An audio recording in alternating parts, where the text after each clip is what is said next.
Hasil Seoul Earth on Ice Cup 2024 sempat terjadi keributan dan hujan kartu kuning. Thailand berhasil balas dendam dengan kalahkan timnas U20 Indonesia dengan skor meyakinkan 2-0. Timnas U20 Indonesia kalah 2-0 dari Thailand dalam laga kedua di turnamen Seoul Earth on Ice Cup 2024 di Stadion Mokdong Stadium, Seoul, Jumat (30 Agustus 2024). Thailand meraih kemenangan lewat gol yang dicetak Chalan Rian pada menit ke-10 dan Raptahaphum Pankechon 90. Ini menjadi kekalahan pertama tim Merah Putih di ajang Seoul Earth on Ice Cup 2024 setelah sebelumnya timnas U20 Indonesia mengalahkan Argentina dalam laga perdana dengan skor 2-1.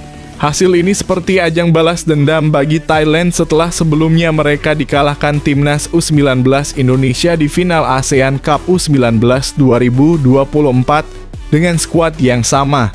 Jalannya pertandingan Thailand dalam laga ini langsung membangun serangan dengan menekan pertahanan timnas U20 Indonesia sejak awal. Thailand menguasai permainan hingga memasuki menit ketiga. Timnas U20 Indonesia terlihat masih menunggu untuk bisa membangun serangan sehingga mereka belum bisa membawa bola hingga ke pertahanan Thailand hingga memasuki menit kelima. Namun tim asuhan Indra Syafri ini tak tinggal diam dan secara perlahan mulai membangun serangan secara perlahan melalui Muhammad Ragil. Akan tetapi saat Ragil bisa membawa ke pertahanan Thailand, ia tak memiliki rekan karena temannya telat membantunya membangun serangan. Justru kesalahan dilakukan oleh para pemain timnas U20 Indonesia di kotak penalti saat Rahmat Syawal mencoba memberikan bola ke Donitri. Namun, bola yang coba diumpan ke Donitri di kotak penalti itu langsung disambut oleh Thanawut Pochai dan bola ditendang ke arah depan gawang yang sudah ditunggu oleh Chalan Rian. Benar saja, Chalan Rian langsung menendang bola tepat ke arah gawang dengan cepat sehingga Iwayan Artawiguna gagal mengamankan bola. Dengan begitu, Thailand berhasil memimpin 1-0 pada menit ke-10 melalui tendangan Chalan Rian. Setelah tertinggal, timnas U20 Indonesia masih kesulitan membangun serangan. Justru hingga memasuki menit ke-16, skuad Garuda Nusantara masih ditekan oleh para pemain Thailand. Oleh karena itu, gempuran terus dilakukan oleh pemain Gajah Perang. Timnas U20 Indonesia mencoba membangun serangan dari sisi kiri melalui Donitri, tetapi tim Merah Putih masih juga kesulitan karena para pemain terlihat terburu-buru. Pada menit ke-19, Tony Firmansyah berhasil merebut bola dari pemain Thailand sehingga Marcelius Amaola langsung mendapatkan umpan dengan baik. Memasuki menit ke-26 ini, timnas U20 Indonesia menunjukkan permainan yang bagus dan membangun serangan dengan rapi, tetapi masih kesulitan untuk bisa membobol gawang Thailand. Pada menit ke-30, timnas U20 Indonesia berhasil memainkan bola di kotak penalti Thailand. Tetapi peluang demi peluang dari serangan langsung hingga tendangan pojok belum juga ada yang mampu mengkonversikan peluang tersebut jadi gol. Timnas U20 Indonesia masih berusaha untuk bisa menyamakan kedudukan. Mereka tampil cukup percaya diri ke gawang Thailand. Mereka terus berusaha menekan pertahanan Thailand hingga tambahan waktu 3 menit diberikan, tetapi tak juga ada gol. Dengan begitu, babak pertama masih menjadi miliki Thailand. Pada babak kedua ini, Indra Syafri tak menunggu lama, ia langsung mengganti 4 pemain sekaligus dari kiper hingga pemain depan. Tentu saja pergantian ini dilakukan dengan harapan timnas U20 Indonesia bisa segera menyamakan kedudukan pada laga ini. Akan tetapi hingga memasuki menit ke-50, timnas U20 masih kesulitan membobol gawang Thailand.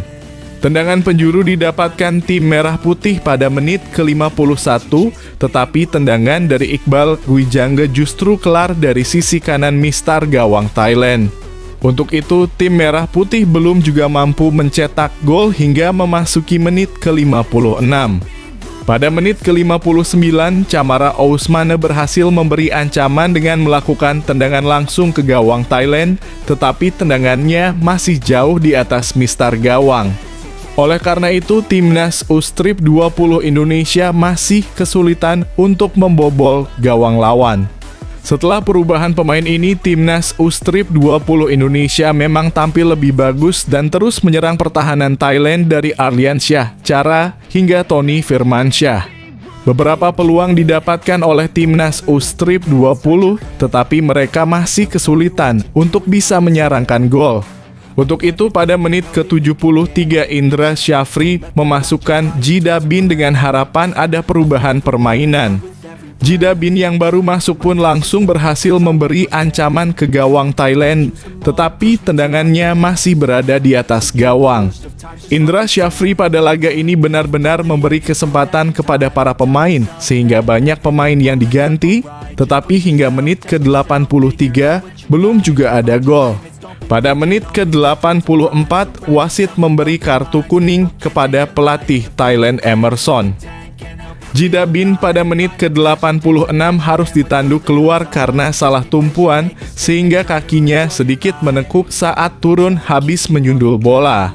Jida Bin pun memegangi lututnya karena kesakitan saat ditanduk keluar lapangan.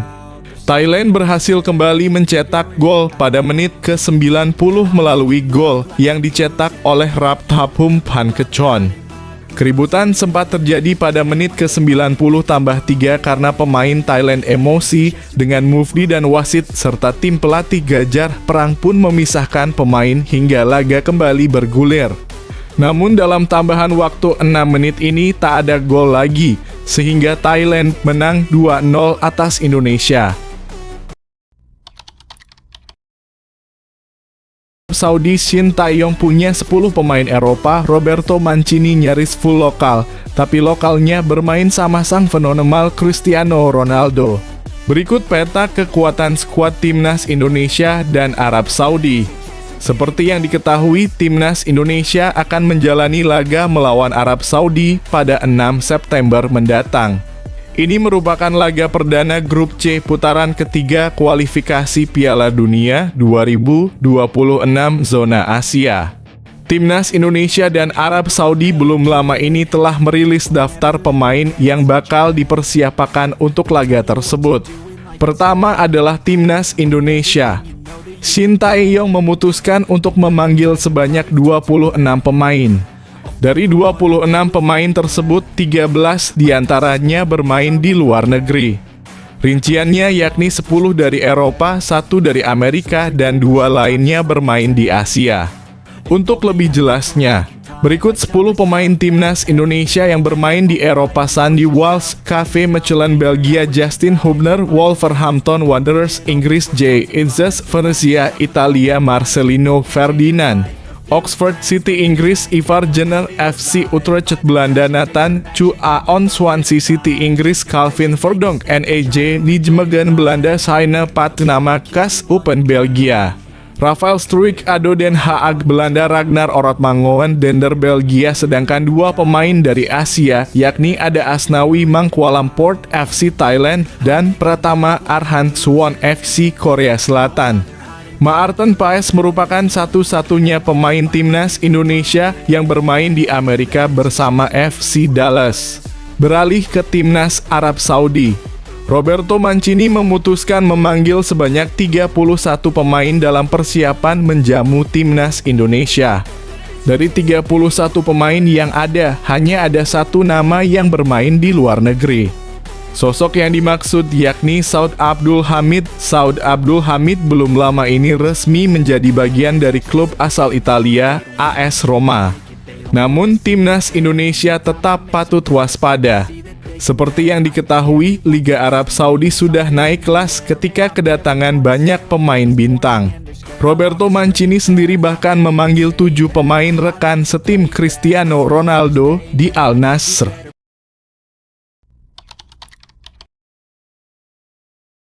Tak dipanggil Shin Tae-yong, kata Mark Klok, timnas Indonesia butuh sosok senior. Sabar ya Bang Mark Klok. Gelandang Persib Bandung, Mark Klok mengungkapkan timnas Indonesia butuh sosok senior usai dirinya tak dipanggil untuk putaran ketiga kualifikasi Piala Dunia 2026 zona Asia. Pelatih timnas Indonesia, Shin Tae-yong, telah menentukan pemain-pemain Liga 1 yang akan dibawa untuk lawan Arab Saudi dan Australia. Sebanyak 12 pemain telah diumumkan satu persatu oleh klub masing-masing, termasuk Persib Bandung yang hanya mengirim Dimas Drajat ke tim Merah Putih. Mark Klok yang biasanya dipanggil kini mulai tersingkir dari timnas Indonesia. STY lebih memilih untuk memanggil Ricky Kambuaya sebagai pemain tengah dari Liga 1. Klok mengaku kecewa sudah tidak lagi mendapat kepercayaan dari Shin Tae-yong. Padahal ia baru saja mengantarkan Persib juara pada musim lalu. Ia pasti sedih karena saya selalu bermain untuk negara ini. Dengan musim lalu saya juara, harusnya saya ada di timnas, kata Mark Klok. Menurutnya, timnas Indonesia membutuhkan sosok pemain senior untuk menjaga stabilitas tim. Absennya Jordi Amat ternyata tak membuat Klok masuk dalam pemanggilan tim nasional. Saya juga berpikir bahwa tim ini butuh sosok senior yang bisa menjaga tim di dalam dan luar lapangan, ucap Mark Klok.